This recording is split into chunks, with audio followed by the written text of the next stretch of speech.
nhà na có trong ba này là bó lõ thì con trong ai con chi mà tô lõ chi lan lõ đây tái còn ai ca sở lanh đó bao nhiêu nâng vì là thưa ba phụ vì là ngày cao được tam dạng này ca tầm dư đó bao nhiêu đại chiến nạp chi ba nâng chân các đó ai pi nạp chi ba từ đó con của cua dương mơ pi cầm đất ở dụ cầm đất này ca dụ đang được bắt con không cầm con ở dụ tầm 7 năm 10 năm ai pra tu sắt mặt phone đại chia lẽ cả nã cầm sắt bao vi đang thưa ai không đừng ăn luôn việc khôiឬក៏ហៅថាវាលងខ្លួននៅក្នុងបណ្ដាញសង្គមក៏ដូចជាអំពើអបាយមុខពីតាមរយៈប្រព័ន្ធអ៊ីនធឺណិតទៅវិញទេ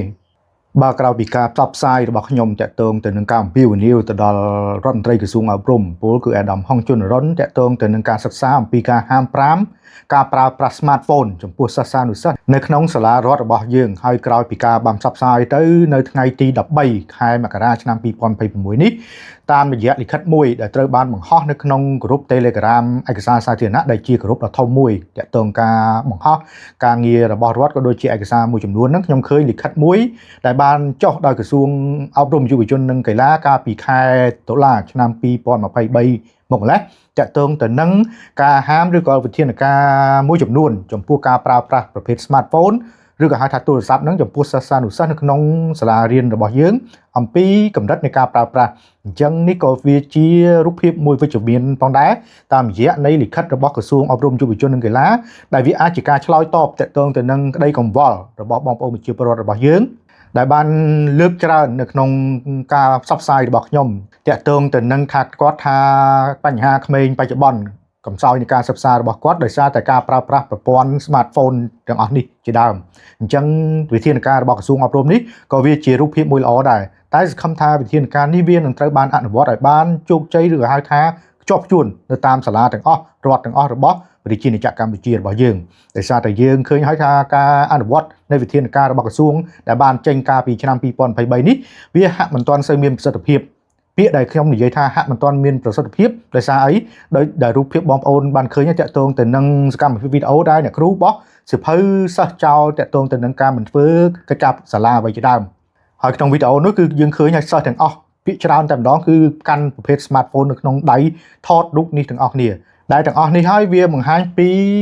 ចន្លោះប្រហោងនៅតាមសាលារដ្ឋមួយចំនួនតាក់ទងទៅនឹងការអនុវត្តវិធានការរបស់ក្រសួងអប់រំដែលបានចេញកាលពីឆ្នាំ2023តាក់ទងទៅនឹងការប្រើប្រាស់នៅប្រភេទទូរស័ព្ទចំពោះសិស្សានុសិស្សនេះអញ្ចឹងសង្ឃឹមថាក្នុងឆ្នាំ2026នេះលិខិតឬក៏ហៅថាសេចក្តីណែនាំរបស់ក្រសួងអប់រំដែលចេញតាំងពី2023មកនេះនឹងមានប្រសិទ្ធភាពបន្ថែមទៀតដោយធ្វើការអនុវត្តឲ្យគ្រប់តែសាលាតែម្ដងតាក់ទងទៅនឹងការហាមមិនឲ្យមានការប្រើប្រាស់ទូរស័ព្ទឬក៏មានការ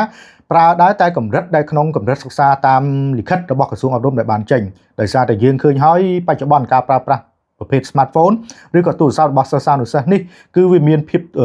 ចន្លោះប្រហោងឬក៏ហៅថាទូលំទូលាយពេកនៅក្នុងសាលាឬក៏ហៅថាម៉ោងសិក្សា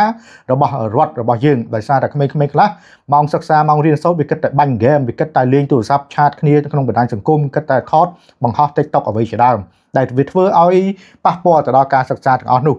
ហើយវាក៏ជាចន្លោះប្រហោងឬក៏ហៅថាកំសោយនៃតាមសាលារដ្ឋមួយចំនួនដែលយើងមិនបានអនុវត្តនៃលិខិតរបស់ក្រសួងនេះផងដែរអញ្ចឹងម៉ោងនេះមិនមែនជាម៉ោងដែលយើងត្រូវថាបន្ទោសថាជាកំហុសរបស់ក្រសួងជាកំហុសរបស់សាលាឬក៏ជាកំហុសរបស់អាណាព្យាបាលទេវាស្មើនឹងម៉ោងនេះមិនមែនមនុស្ស2នាក់ដែលកំពុងតែដេកលើក្រែតែមួយហើយដណ្ដើមគ្នាដេកកដាលទេគឺវាមិនអាចទៅរួចទេអញ្ចឹងម៉ោងនេះគឺជាម៉ោងដែលយើងត្រូវសហការគ្នារវាងទាំងអាណាព្យាបាលរវាងជាមួយនឹងសាលារៀនក៏ដូចជាលោកគ្រូអ្នកគ្រូផងដែរក្នុងការបណ្ដុះបណ្ដាលធនធានរបស់យើងឲ្យវាទៅជាទំពាំងដែលអាចស្នងនិស្ស័យបានទៅថ្ងៃខាងមុខដោយមិនត្រូវបណ្ដាលឲ្យយុវជនមួយចំនួនអនុវត្តដោយបច្ចុប្បន្នដែលវាក្លាយទៅជាទំពាំងស្អុយទំពាំងខជើងជ្រូកដោយបច្ចុប្បន្នទេអញ្ចឹងសង្ឃឹមថាវិធានការរបស់ក្រសួងអប់រំដែលបានចេញតាំងពីឆ្នាំ2023ខែតុលានេះនឹងត្រូវបានអនុវត្តឲ្យបានទូលំទូលាយក៏ដូចជាមានប្រសិទ្ធភាពគ្រប់សាលាទាំងអស់របស់រដ្ឋរបស់យើងដោយសារតែខ្ញុំបានឃើញនៅក្នុងការខមមិន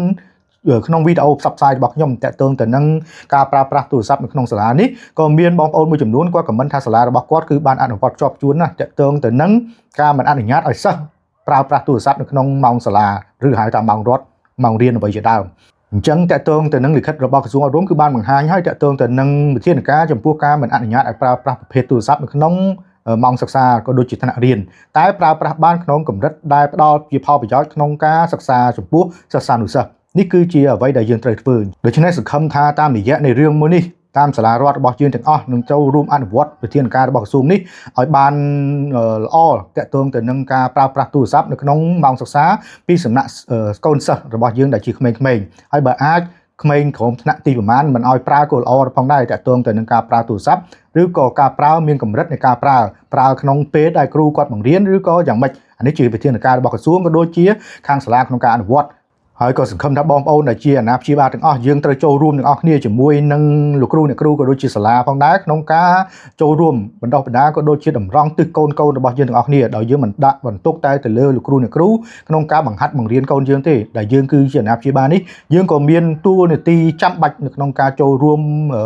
ពុតឬក៏ហៅថាតម្រង់កូនយើងទាំងអស់គ្នាជាមួយនឹងលោកគ្រូដើម្បីឲ្យកូនទាំងនោះវាខ្លាយទៅជាទំពាំងអាចឆ្លងវិស័យទៅថ្ងៃក្រោយជៀសវាងខ្លាយទៅជាក្មេងបាតផ្សារឬក៏ហៅថាទំពាំងខឈឿងជ្រូកឬហៅថាក្រុមវក់តែលេងនឹងហ្គេមអនឡាញឬហ្គេមអ្វីជាដើមនេះដែលវាធ្វើឲ្យខូចនៅធនធានរបស់កម្ពុជានៅថ្ងៃអនាគតផងដែរ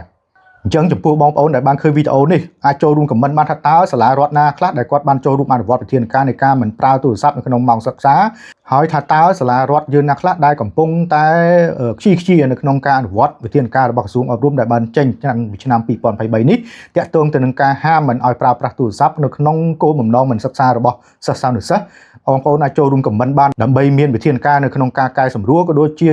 ណែនាំទៅដល់សាលាទាំងនោះពីសំណាក់ក្រសួងពាក់ព័ន្ធដើម្បីឲ្យការអនុវត្តវិធានការរបស់ក្រសួងអប់រំអាចមានប្រសិទ្ធភាពចំពោះការប្រើប្រាស់ទូរស័ព្ទដែលមិនចំគោលដៅសិក្សារបស់សិស្សានុសិស្សនៅក្នុងសាលារដ្ឋរបស់យើងជាពិសេសនៅក្នុងថ្នាក់រៀនដែលមានកម្រិតថ្នាក់តូចៗបានន័យថាថ្នាក់តាមទី1ទី7ហ្នឹងមិនគួរឲ្យមានការកាន់ទូរស័ព្ទទេតែបើចំពោះការប្រើប្រាស់ទូរស័ព្ទឬក៏ហៅថាឧបករណ៍អេឡិចត្រូនិកនៅក្នុងគោលបំណងសិក្សាហើយវាមានការពិនិត្យត្រឹមត្រូវពីសំណាក់គ្រូបន្ទុកនៅក្នុងថ្នាក់គឺវាមិនបញ្ហាទេតែដោយសារតែបច្ចុប្បន្នការប្រើប្រាស់ទូរស័ព្ទរបស់ក្មេងហ្នឹងវាទូលំទូលាយក៏ដូចជាក្មេងៗខ្លះតែ9ឆ្នាំ10ឆ្នាំប្រើប្រាស់ទូរស័ព្ទពេញដៃប្រើ smartphone ហើយវាមិនដឹងវាមើលអីខ្លះនៅក្នុងប្រព័ន្ធទាំងអស់នោះដោយសារតែបងប្អូនដឹងហើយប្រព័ន្ធ smartphone ហ្នឹងវាមានទាំងរឿងអាក្រក់មានទាំងរឿងល្អមានទាំងរូបអបាយមុខក៏ដូចជាមានរឿងអ្វីជាច្រើនទៀតនៅក្នុង smartphone ហ្នឹងដែលយើងទាំងអស់គ្នាទៅចូលរួមទាំងអស់គ្នាការពារកុំឲ្យកូនរបស់យើងវាលងខ្លួនទៅក្នុងឧបករណ៍អេឡិចត្រូនិកដែលវាហួសសម័យឬហៅថាជឿនលឿនវិជ្រុលពេកដែលវានឹងផ្ដល់ឲ្យទុកទោសមកយើងវិញនៅពេលថ្ងៃក្រោយបងប្អូនត្រូវចាំថាកុំផ្ដល់ការស្រឡាញ់របស់យើងកុំឲ្យការស្រឡាញ់របស់យើងដែលជាអាណាព្យាបាលហ្នឹងទៅធ្វើបាបកូនរបស់យើងទៅថ្ងៃខាងមុខដោយសាររយៈនៃការស្រឡាញ់អ្នកណាក៏ស្រឡាញ់កូនដែរអ្នកណាក៏ចង់បានឲ្យរបស់ល្អទៅកូនចង់ឲ្យកូនជិះម៉ូតូល្អជិះឡានល្អដែរតែកុំឲ្យការស្រឡាញ់របស់យើងហ្នឹងវាទៅធ្វើបាបពួកវាទៅថ្ងៃក្រោយទៅតាមរយៈនៃការទម្យឹះរបស់យើងដែលជាអាណាព្យាបាលហ្នឹងអញ្ចឹងការផ្ដល់ឲ្យពីអាណាព្យាបាលទៅដល់កូនក៏គួរយើងមើលពីកម្រិតអាយុកម្រិតនៃការយល់ដឹងរបស់កូនផងកូនអាយុតែ8ឆ្នាំ10ឆ្នាំឲ្យប្រើប្រាស់ទូរស័ព្ទ smartphone ដែលជាលក្ខណៈកម្មសិទ្ធិរបស់វានឹងធ្វើឲ្យក្មេងៗទាំងអស់នោះវាខូចឬក៏ហៅថាវាលងខ្លួននៅក្នុងបណ្ដាញសង្គមក៏ដូចជាអំពើអបាយមុខពីតាមរយៈប្រព័ន្ធអ៊ីនធឺណិតទៅវិញទេអញ្ចឹងដូចជាពាក្យខ្ញុំធ្លាប់លើកឡើងអញ្ចឹងកុំឲ្យអាការស្រឡាញ់របស់យើងវាទៅធ្វើបាបកូនរបស់យើងតាមរយៈនៃការស្រឡាញ់របស់យើងការបំពាក់បំពន់ទំនើបប្រកម្មទៅដល់ពួកក្មេងៗទាំងអស់នោះពេកដែលវាធ្វើឲ្យការស្រឡាញ់របស់យើងវានឹងធ្វើបាបកូនយើងទៅថ្ងៃក្រោយតាមរយៈនៃការផ្ដល់ឲ្យឬក៏ហៅថាទម្យឹះកូនរបស់យើងពេកយើងត្រូវចូលរួមទាំងអស់គ្នាពុតក្មេងពីទូចដែលជាទំពាំងទៅថ្ងៃខាងមុខ